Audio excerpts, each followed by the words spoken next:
Seminario número 7.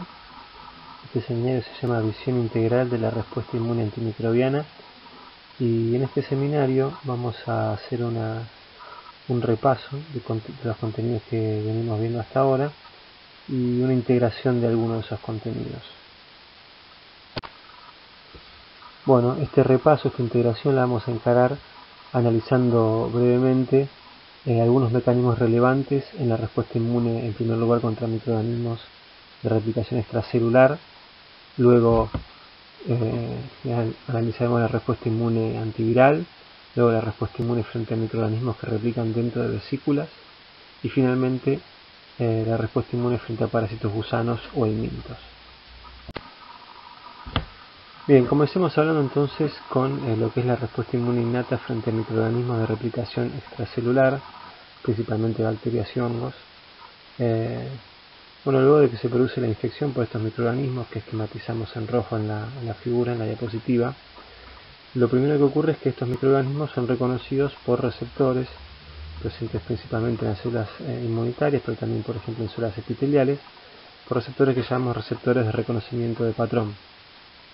Esto va a disparar la activación de células del sistema inmune, la generación de un foco inflamatorio. En paralelo, la presencia de microorganismos, estos microorganismos inducen la activación del complemento. El complemento lo vamos a ver un poquito más adelante, pero en presencia de microorganismos, el complemento se activa sobre estos microorganismos por la vía alterna, por el depósito del factor B y C3b, por la vía de las lectinas en presencia de la MBL, una proteína de fase aguda producida por el hígado en medio del proceso inflamatorio, y en el caso de que estuvieran presentes porque fue una respuesta secundaria o bien porque fueran anticuerpos naturales, el complemento puede activarse por la vía clásica. Bueno, entonces en primer lugar, como dijimos, uno de los primeros eventos es el reconocimiento de estos microorganismos por receptores de reconocimiento de patrón. Bueno, recordemos que existen 5 familias de receptores de reconocimiento de patrón. En primer lugar, la familia de los receptores tipo TOL, que son receptores de transmembrana presentes en la membrana plasmática y en la membrana endosomal. Son receptores que luego del reconocimiento del ligando disparan la activación celular y la producción de citoquinas proinflamatorias, quimoquinas, etc. Por otro lado, la familia de receptores de las lectinas tipo C, presentes principalmente en la membrana plasmática, también hay algunos que son solubles. Son receptores principalmente endocíticos y reconocen glúcidos presentes en los microorganismos. La familia de receptores tipo NOD son receptores citosólicos que inducen la producción de citoquinas proinflamatorias, y algunos están relacionados con la producción de interleuquina 1 a través de la formación del inflamosoma. La familia de receptores tipo AIM, que son también receptores citosólicos, reconocen ADN en microorganismos e inducen la producción de citoquinas proinflamatorias e interferones de tipo 1. Y finalmente los receptores de la familia RIG, también presentes en el citosol de la mayoría de los tipos celulares del cuerpo, reconocen ARN microbiano y promueven la secreción de interferones de tipo 1 y citoquinas proinflamatorias. Bien, el macrófago es una célula tremendamente importante en la respuesta contra estos microorganismos de replicación extracelular. En un primer momento, cuando el microorganismo ingresa y se produce la infección, los macrófagos residentes reconocen el microorganismo con sus receptores de reconocimiento de patrón, como vimos anteriormente, y eso induce la activación del macrófago, que secreta un conjunto muy amplio de mediadores proinflamatorios, y de esa forma se genera el foco inflamatorio y se reclutan otras células y otras moléculas del sistema inmune para hacer frente a estos microorganismos. Por otra parte, luego de reconocer a los microorganismos, los macrófagos los fagocitan y los destruyen por mecanismos dependientes e independientes de oxígeno. Recordemos los mecanismos de destrucción de estos microorganismos dependientes de oxígeno son llevados adelante por la NADPH oxidasa, cuya deficiencia provoca la enfermedad llamada enfermedad granulomatosa crónica. El complemento es otro componente muy importante en la respuesta contra este tipo de microorganismos. Recordemos que se puede activar por la vía alterna en presencia de la superficie del microorganismo carente de inhibidores, por la vía de las lectinas en presencia de la MBL producida por el hígado en respuesta a las citoquinas proinflamatorias producidas por el macrófago, y por la vía clásica en el caso de que hubiera anticuerpos en esta respuesta contra este microorganismo. Luego de su activación, el complemento, la principal función que cumple el complemento es la de generar inflamación y la de opsonizar. A través de C3A y C5A activa mastocitos y activa macrófagos, y estas células secretan una cantidad enorme de mediadores proinflamatorios. C3B actúa como opsonina, favorece la fagocitosis de estos microorganismos. Además, a través de los componentes C5, C6, C7, C8 y C9, forma el poro con la membrana de estos microorganismos que produce la citotoxicidad, conformando lo que llamamos el complejo de ataque lítico. Recordemos que esta función es de menor relevancia y adquiere importancia sobre todo contra bacterias del género Neisseria. Y además, la activación del complemento favorece la respuesta mediada por linfocitos B, ya que los complejos inmunes que están opsonizados por C3b o sus fragmentos o sus productos de degradación favorecen la activación de los linfocitos B, la primera señal de activación de los linfocitos B. A este foco inflamatorio se extravasan en gran cantidad de neutrófilos principalmente, y la fagocitosis de microorganismos opsonizados por complemento por parte de los neutrófilos constituye un mecanismo, el mecanismo más importante en la inmunidad innata para la erradicación de este microorganismo, para la contención de esa infección. Entonces, vimos como componentes de la inmunidad innata importantes para la erradicación de este tipo de microorganismos a los macrófagos, el complemento y a los neutrófilos. En paralelo a esto, células dendríticas reconocen el microorganismo con sus receptores de reconocimiento de patrón, los endocitan y comenzarán con la activación de la respuesta inmunitaria. Las células dendríticas son células de origen mieloide distribuidas en todos los tejidos de nuestro cuerpo. Recordemos que en ausencia de infección están en un estado de inmadurez, donde tienen gran capacidad endocítica y son pobres presentadoras de antígenos. Pero cuando se encuentran en un foco inflamatorio, en un foco infeccioso, y son activadas por citoquinas proinflamatorias o por PAMs a través de los receptores de reconocimiento de patrón, las dendríticas comienzan el proceso de maduración, se desprenden del tejido, migran por vía linfática aferente a los ganglios regionales y empiezan a expresar una gran cantidad de moléculas de histocompatibilidad y moléculas coestimulatorias, dejan de endocitar y se transforman en lo que llamamos células dendríticas maduras con gran capacidad de activar linfocitos T, y constituyen la única célula capaz de disparar la activación de la respuesta inmune adaptativa. Las células dendríticas activan, como dijimos en el ganglio linfático, a los linfocitos T. La activación de los linfocitos T ocurre a través de dos señales. La primera señal es el reconocimiento del péptido, para el cual ese linfocito T es específico en el contexto de una molécula de histocompatibilidad. Y la segunda señal se da por el reconocimiento de las moléculas coestimulatorias, principalmente C80 y 86, a través de CD28 en el linfocito T. Luego de las dos señales de activación, los linfocitos TCD4 comienzan a proliferar, y mientras proliferan van tomando un perfil de diferenciación de acuerdo a las citoquinas que abundan en ese ganglio linfático. En este caso, en la respuesta contra microorganismos de replicación extracelular, los dos perfiles más importantes son los TH17 y los T foliculares helper. Las células TH17 se diferencian a ese perfil, influenciadas por las citoquinas interleuquina 1, interleuquina 6 y TGF-beta. Las células TH17, luego de su activación, salen por vía linfática eferente, a través del conducto torácico terminan cayendo en la sangre, y como células activadas se extravasan en el foco infeccioso. En el foco infeccioso se quitan principalmente interleuquina 22, interleuquina 17A e interleuquina 17F, cuyas funciones principales son la estimulación de las células epiteliales, el reclutamiento de neutrófilos y la activación de macrófagos y células dendríticas.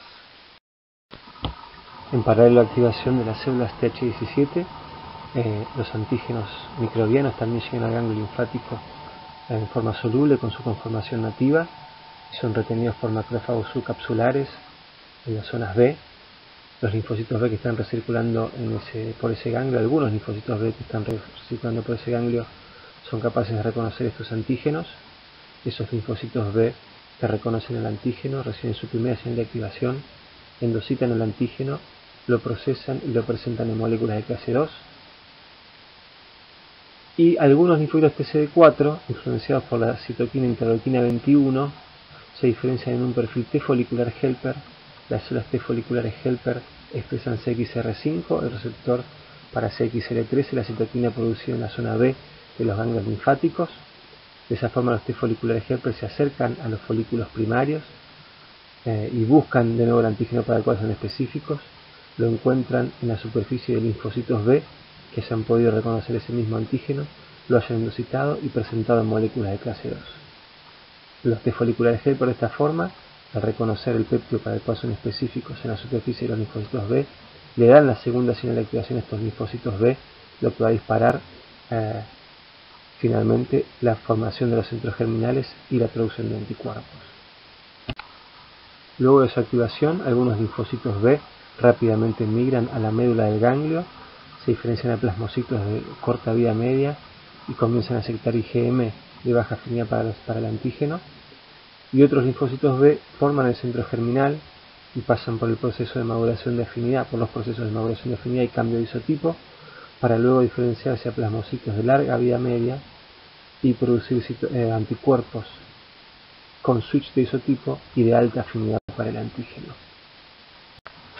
Las funciones principales de los anticuerpos en las infecciones por microorganismos de replicación extracelular son la neutralización, muy importante en el caso sobre todo de que sean microorganismos productores de toxinas, la opsonización para promover la fagocitosis de estos microorganismos y la activación del complemento por la vía clásica.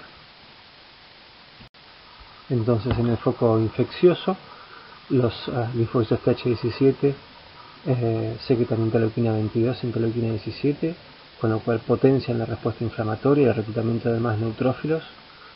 Los anticuerpos opsonizan a los microorganismos, neutralizan toxinas y activan el complemento por la vía clásica, y los neutrófilos fagocitan a los microorganismos opsonizados en este foco infeccioso, y esos constituyen los mecanismos más relevantes para la erradicación de este tipo de microorganismos.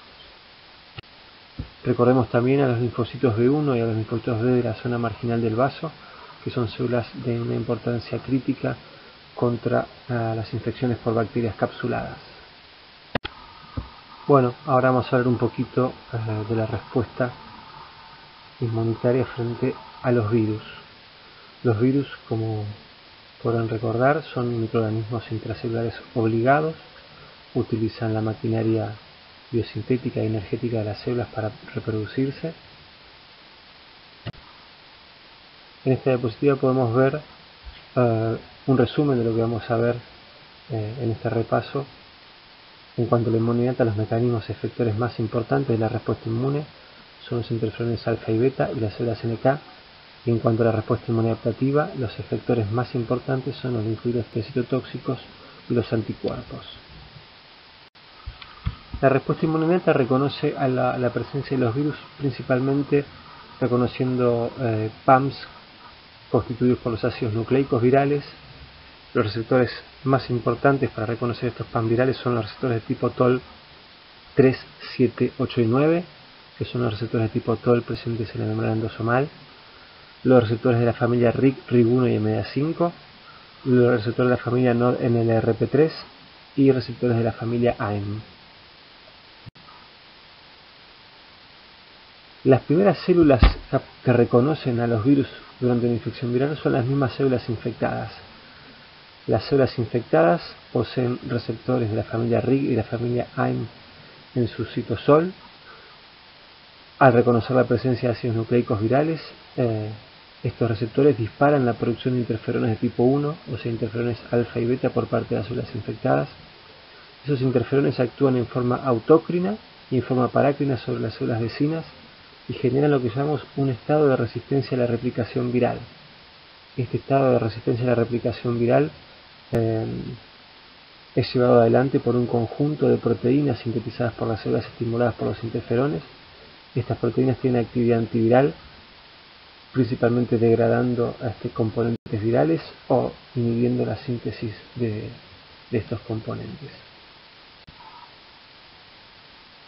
Además de las células infectadas por los virus, existen otras células muy importantes en la producción de interferones alfa y beta, y son las células que llamamos células dendritas plasmacitoides.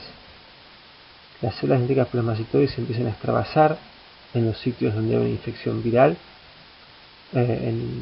endocitan partículas virales y reconocen en sus endosomas a través de los receptores TOL7 y TOL9 a los ácidos nucleicos virales, y luego de este reconocimiento secretan interferones de tipo 1. A diferencia de las células infectadas, las células negras plasmacitoides pueden producir hasta 1000 veces más interferones de tipo 1. Los interferones, como comentamos, generan un estado de resistencia a la replicación viral mediante la activación de más de 300 genes que codifican para proteínas con actividad antiviral. En esta diapositiva podemos ver 4 ejemplos. El primer ejemplo es la proteína quinasa R, que es una enzima que en presencia de ácidos nucleicos virales se activa, y lo que hace esta enzima es fosforilada al factor de elongación 2, inhibiendo de esta forma la producción de proteínas. Otra enzima inducida por los interferones es la enzima OAS, la oligoalanilato sintetasa, que también se activa en presencia de ácidos nucleicos virales, y cuando está activa lo que hace es activar a otra enzima que se llama RNasa L, y esta RNasa lo que hace es degradar ácidos nucleicos virales. Otro ejemplo es la enzima ADAR.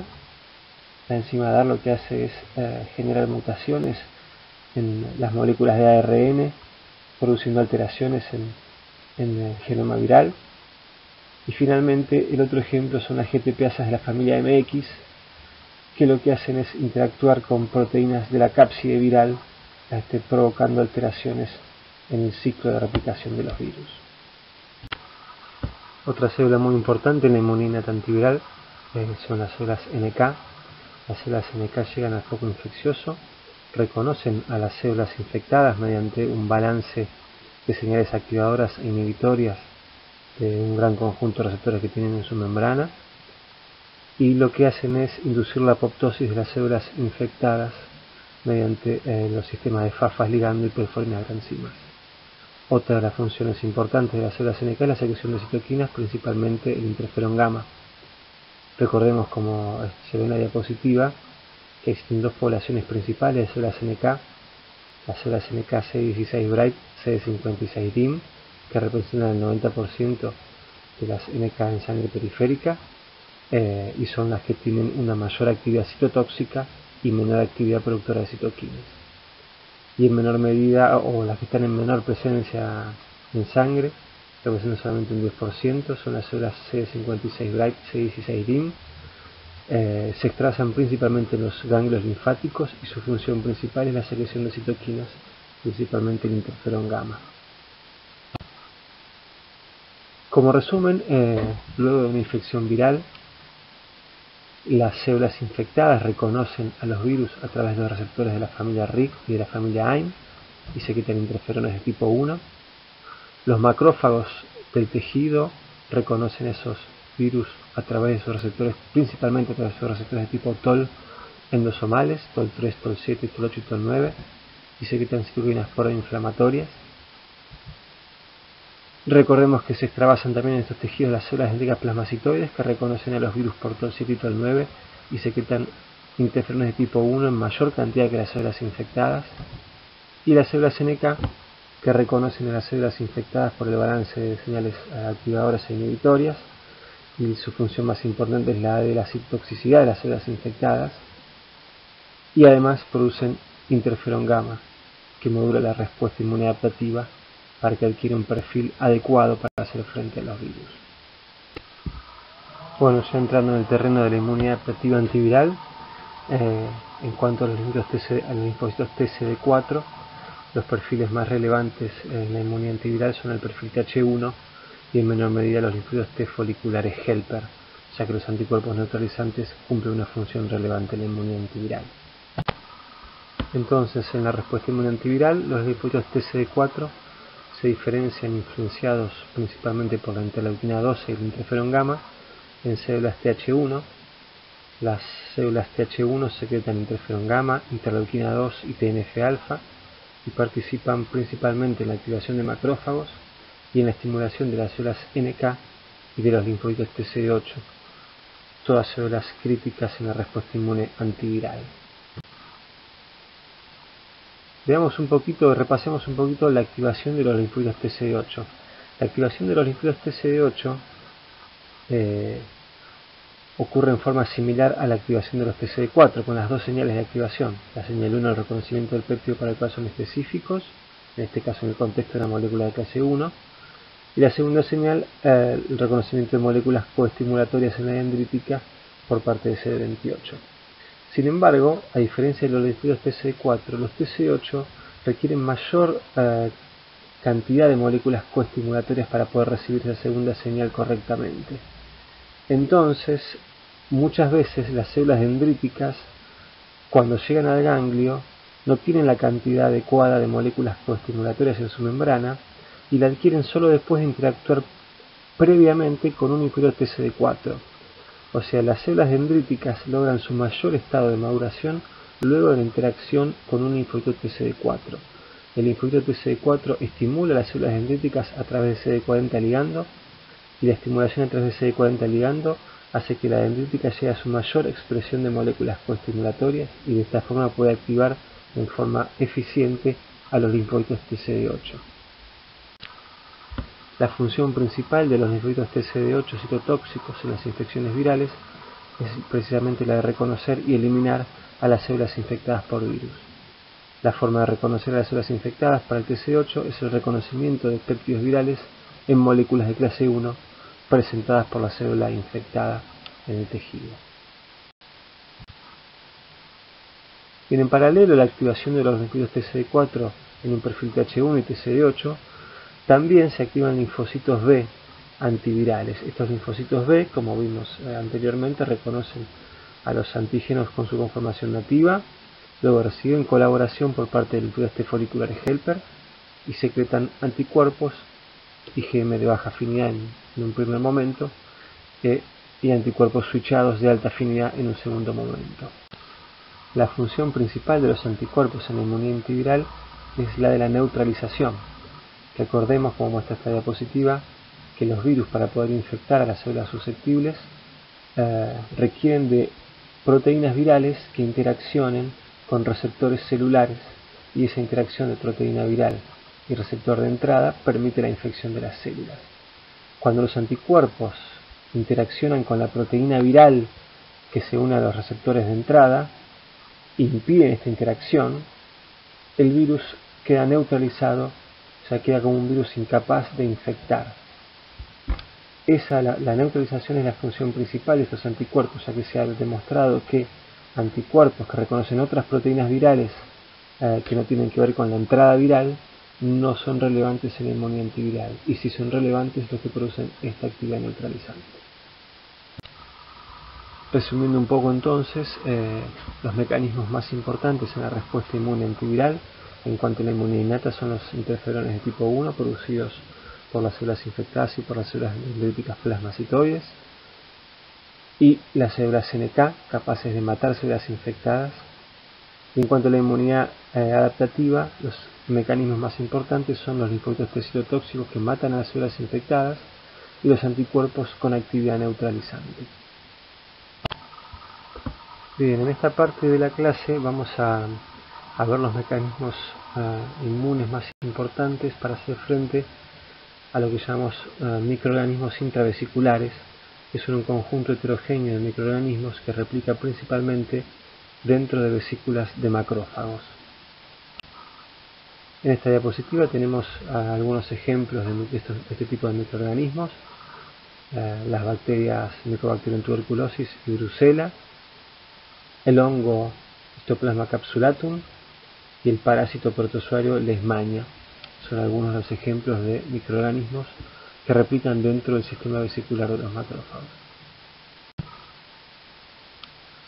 ¿Cómo es que logran estos microorganismos replicar en el sistema vesicular de los macrófagos? Bueno, cada microorganismo produce un conjunto de mecanismos, o tiene un conjunto de mecanismos de evasión a la respuesta inmune que es particular para sí mismo, pero de todo este grupo de microorganismos podemos mencionar como elemento común, o elementos comunes si se quieren, que logran modificar la fisiología del macrófago de forma tal de que su ambiente vesicular sea un ambiente propicio para la replicación, y principalmente esto ocurre mediante la inhibición de la formación de los fagolisosomas, o sea, inhiben la fusión de los lisosomas con los fagosomas y de esta forma no llegan a los fagosomas un conjunto enorme de mecanismos microbicidas que el macrófago tiene en sus lisosomas.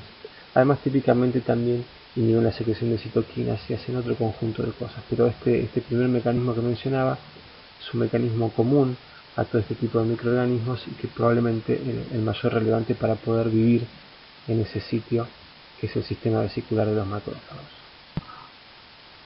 Bien, entonces la respuesta inmune contra estos microorganismos, el mecanismo más relevante para lograr erradicar estos microorganismos es precisamente lograr que el macrófago se active, lograr la activación de ese macrófago que está inhibida por los mecanismos de evasión llevados adelante por estos microorganismos, y la célula más importante para lograr la activación de los macrófagos son los linfocitos Th1. Los linfocitos Th1, luego de su activación en los ganglios linfáticos, van al sitio de infección. En el sitio de infección encuentran los macrófagos infectados, reconocen péptidos y moléculas de clase 2 de estos macrófagos y les envían señales muy fuertes para su activación, que son la secreción de interferón gamma y TNF-alfa y la interacción de CD40 ligando con CD40. Estos son los mecanismos que utiliza el linfocito Th1 para activar a los macrófagos y lograr que el macrófago fusione los lisosomas con esas vesículas y logre destruir los microorganismos que tiene adentro. Por otra parte, las células Th1 inducen la llegada y la acumulación de macrófagos en el sitio de infección a través de la producción de interleuquina 3 y GM-CSF, inducen la producción de monocitos por parte de la médula ósea. Con el TNF-alfa inducen la extravasación de monocitos al sitio de infección y además inducen la producción de quimoquinas, que son quimiotractantes para macrófagos. De esta forma, las células Th1 inducen la llegada de una gran cantidad de macrófagos y se forman en los sitios infectados por estos microorganismos estructuras histológicas que llamamos en forma genérica granulomas, que son acumulaciones de macrófagos y otros tipos celulares y que pueden ser diferentes, son diferentes de acuerdo a cuál es el microorganismo, o incluso con un mismo microorganismo puede generar diferentes tipos de granuloma. Y cuando la respuesta inmune es exitosa, estos granulomas lo que están haciendo, este conjunto de células inmunitarias lo que está haciendo es contener al microorganismo en un sitio del cuerpo evitando su propagación, o bien lo que ocurrió en esos granulomas fue la erradicación del microorganismo. Muy bien, ahora en esta última parte de la clase, vamos a charlar un poquito de los conceptos más importantes que tienen que ver con la inmunidad frente a parásitos gusanos o parásitos helmintos. En primer lugar, tenemos que decir que este tipo de parásitos, ya sea los helmintos que se encuentran dentro del tubo digestivo, como el que se ve arriba, o los helmintos que se encuentran alojados en los tejidos, como el que se ve a la izquierda, liberan un conjunto grande de moléculas que pueden ser reconocidos por receptores de reconocimiento de patrón en las células de la inmunidad innata. Estas moléculas son liberadas por secreción por parte de las células del parásito o bien por la liberación como consecuencia de la lisis de células parasitarias. Las principales células del sistema inmune que reconocen a estas moléculas microbianas son los eosinófilos, los basófilos y los mastocitos. El reconocimiento de estas moléculas parasitarias por parte de las células epiteliales induce la secreción de interleuquina 33 y de TSLP. El reconocimiento por parte de eosinófilos, basófilos y mastocitos induce la secreción de interleuquina 4. Hay que mencionar también que la IL-33 y TSLP estimulan y reclutan a linfocitos innatos de tipo 2 y estimulan a estas células para que produzcan interleuquina 4. Estas citoquinas, la IL-4, la IL-33 y el TSLP, modulan la respuesta inmune adaptativa, promoviendo la generación de respuestas de tipo Th2. Las células Th2 se diferencian estimuladas por estas citoquinas y producen las citoquinas de su perfil, la interleuquina 4, la interleuquina 5, la interleuquina 9 y la interleuquina 13. La interleuquina 4 promueve el cambio de isotipo hacia la inmunoglobulina E. La interleuquina 5 promueve el reclutamiento de eosinófilos. La interleuquina 9 promueve la mastocitosis.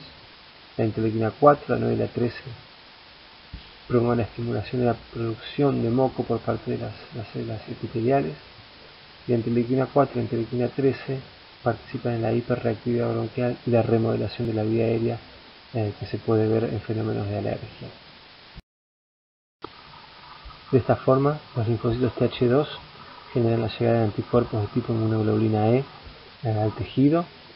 Asimismo, inducen la llegada de eosinófilos a través de la interleuquina 5 y a través de la interleuquina 9 inducen la mastocitosis. De esta forma, en el tejido infectado por parásitos, los parásitos son opsonizados por anticuerpos de tipo inmunoglobulina E, y esto genera la citotoxicidad celular dependiente de anticuerpos por parte de eosinófilos. Este constituye un mecanismo efector más importante en la defensa frente a los parásitos helmintos alojados en los tejidos.